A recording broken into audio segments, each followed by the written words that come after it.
एक कहानी सुनाते हैं आपको। दो दोस्त रोहित और असलम की। दोनों बहुत अच्छे दोस्त थे, साथ रहते थे, घूमते फिरते थे और एक दूसरे के सुख दुख में हमेशा साथ रहते थे। एक दिन दोनों की अलग अलग शादी होती है। रोहित की पत्नी का नाम अंकिता था और असलम की पत्नी का नाम शबनम। अब अंकिता और शबनम भी अच्छी दोस्त बन गए।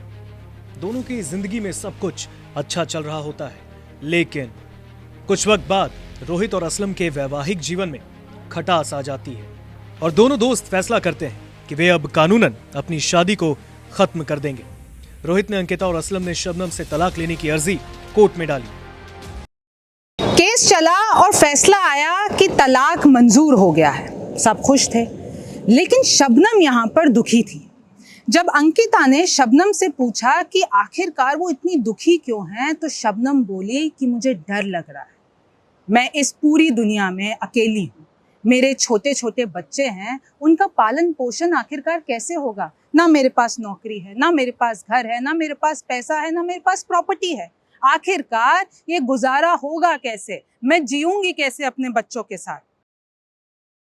इस पर अंकिता ने शबनम से सवाल किया, परेशान मत हो, तुमको तुम्हारा गुजारा भत्ता मिलेगा। इस पर शबनम ने पूछा, ये क्या होता है बहन? जवाब देते हुए अंकिता ने शबनम को समझाया, गुजारा भत्ता यानी तलाक के बाद पति द्वारा दिया गया तुम्हारा आधिकारिक आर्थिक हक। शबनम ने उतरे चेहरे से बोला, लेकिन मुझे तो कुछ नहीं मिलेगा ऐसा। अंकिता ने पूछा, क्यों? शबनम ने कहा, क्योंकि हमारे मजहब में इसकी इजाजत नहीं है।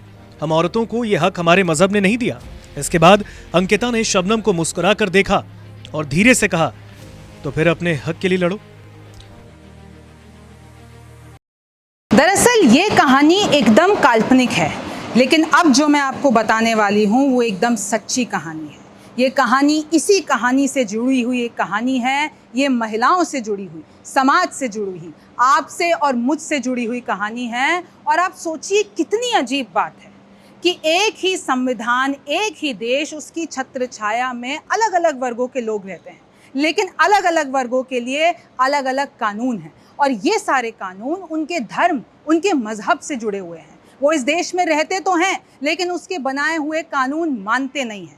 ये कानून ही ये तय करता है कि एक दंपत्ति के अलग होने के बाद महिला को, उस पत्नी को अपने अधिकार से वंचित रखा जाएगा या उसको अधिकार दिया जाएगा। ये कानून ही इस बात की इजाजत देता है कि अगर एक तलाक हो जाता है, उस महिला को क्या अपने पति से आर्थिक मदद मिलेगी कि नहीं मिलेगी। और ये मजहबी कानून ही तय करता है कि आखिरकार उस महिला का भविष्य क्या होगा। और देखिए, ये कानून, ये मजहबी कानून ही डिसाइड करता है कि आगे जाके उस महिला का फ्यूचर क्या होगा। देश में कानून और संविधान को मानने के बजाय धर्म से जुड़े हुए इस कानून की चलती है।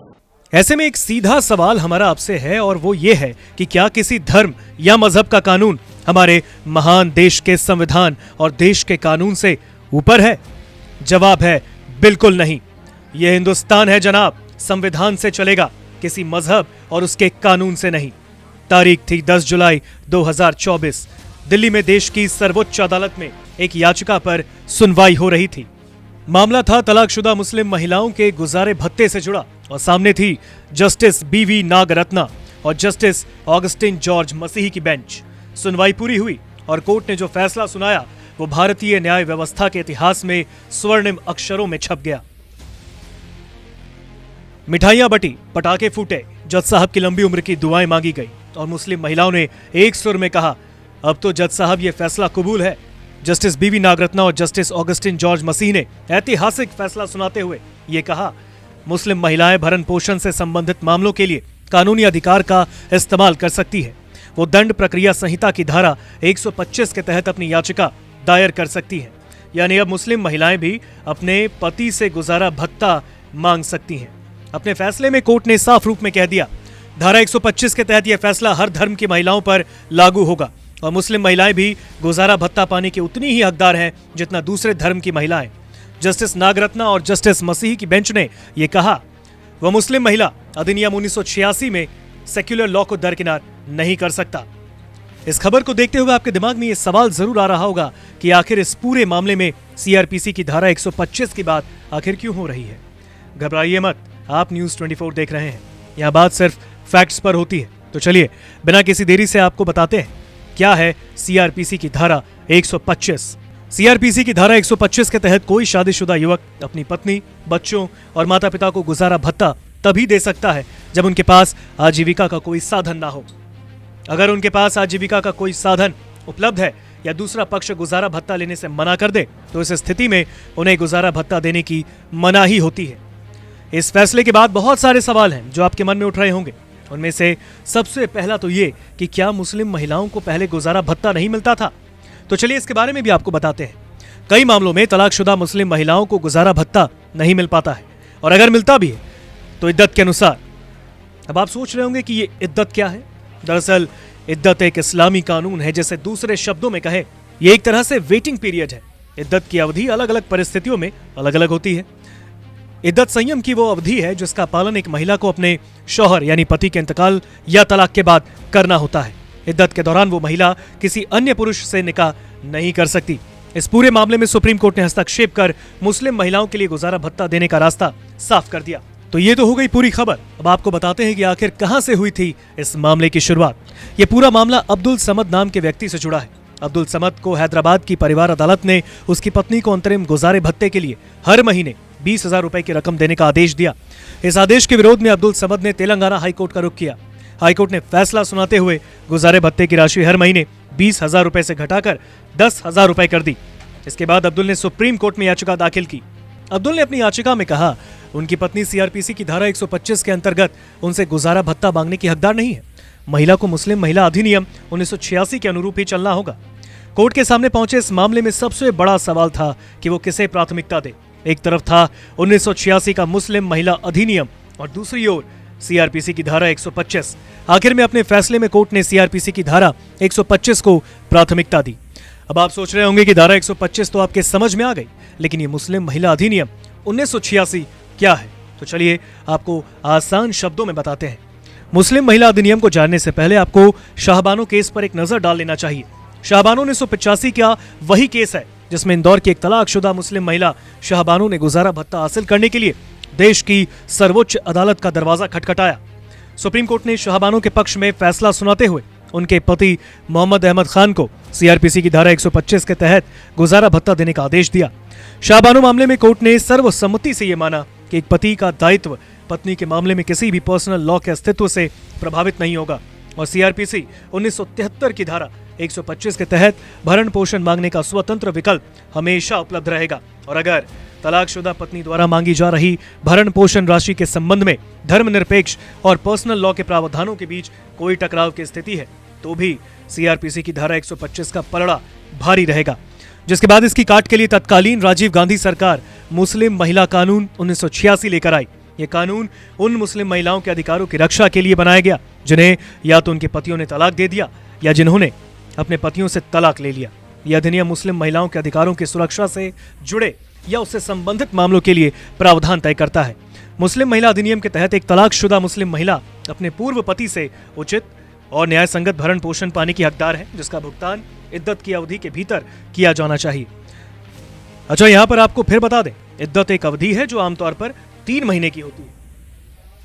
मुस्लिम महिलाओं के गुजारे भत्ते पर चर्चा आज से नहीं हो रही, क्योंकि ये मामला महिलाओं से जुड़ा है और ये बेहद संवेदनशील मामला है।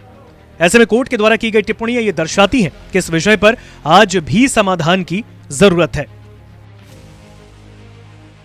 सुप्रीम कोर्ट की संवैधानिक पीठ ने साल 2001 में Daniel Latifi and others versus union of India मामले के अपने फैसले में 1986 के मुस्लिम महिला अधिनियम की संवैधानिक वैधता को बरकरार रखते हुए कहा, इसके प्रावधान भारतीय संविधान के अनुच्छेद 14, 15 और 21 का उल्लंघन नहीं करते।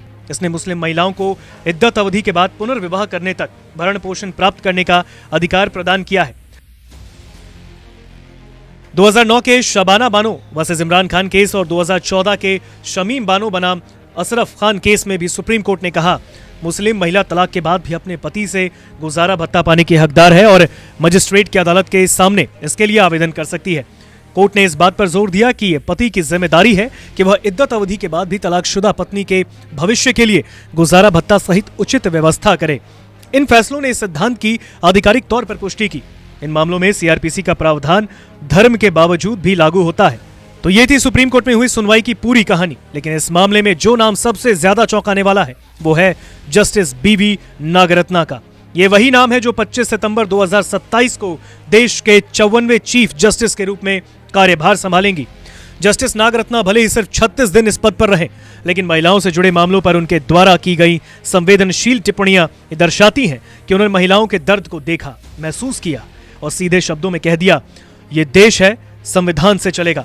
इस मामले का जजमेंट सुनाने से पहले जस्टिस बीवी नागरत्ना ने कहा, अब समय आ गया है कि भारतीय पुरुष अपने परिवार के लिए गृहिणी की भूमिका और उनके त्याग को पहचाने। उन्हें ज्वाइंट अकाउंट और एटीएम खोलकर उसे फाइनेंशियल सपोर्ट देना चाहिए। इस मामले में धर्म रुकावट नहीं बनना चाहिए। आपको बता दें कि जस्टिस नागरत्ना के पिता जस्टिस ES वेंकटरमैया 19 जून 1979 से 17 दिसंबर 1979 तक देश के 19वें चीफ जस्टिस रह चुके हैं। शांत स्वभाव वाली जस्टिस नागरत्ना अपने सख्त फैसलों और टिप्पणियों के लिए जानी जाती हैं। नोटबंदी से लेकर अभिव्यक्ति की आजादी तक के फैसले में नागरत्ना का टफ स्टैंड साफ दिखाई देता है। बिल्किस बानो केस में भी जस्टिस नागरत्ना ने गुजरात सरकार को जमकर फटकारा। ये वही जस्टिस नागरत्ना है जिन्होंने नोटबंदी के फैसले को गलत और गैर कानूनी करार दिया, वो भी उस स्थिति में जब मामले की सुनवाई बहुमत के आधार पर हो रही थी। ये वही जस्टिस नागरत्ना है जिन्होंने कहा था, कानून को यह मानना चाहिए कि नाजायज माता पिता हो सकते हैं, उनसे पैदा होने वाले बच्चे नहीं। बिना माता पिता के बच्चे का जन्म हो ही नहीं सकता।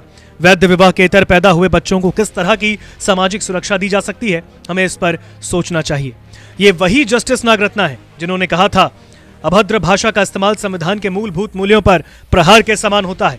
जिन्होंने हेट स्पीच को गंभीर अपराध बताते हुए कहा, इससे देश के धार्मिक ताने बाने को नुकसान पहुंच सकता है। और ये वही जस्टिस नागरत्ना है जिन्होंने एक बार फिर सबको बता दिया, ये हिंदुस्तान है, संविधान से चलेगा, इधर उधर की बातों से नहीं। कितनी अजीब बात है ना कि इस देश में एक ऐसा सिस्टम है जो आपके हक की सुरक्षा करता है, और कई बार हमें देखने को मिलता है कि इसी सिस्टम को चैलेंज करने के लिए बाकी तमाम सिस्टम एक साथ आ जाते हैं। और जब बात महिलाओं के हक की आती है तो मानो जैसे सारी ताकतें अपना पौरुष साबित करने के लिए एक साथ आ जाती है। लेकिन याद रखिएगा जनाब, ये भारत है, हिंदुस्तान है, संविधान से चलेगा। और जब जब बात न्याय और धर्म की आएगी तब तब इस तराजू पर न्याय का ही पलड़ा भारी रहेगा।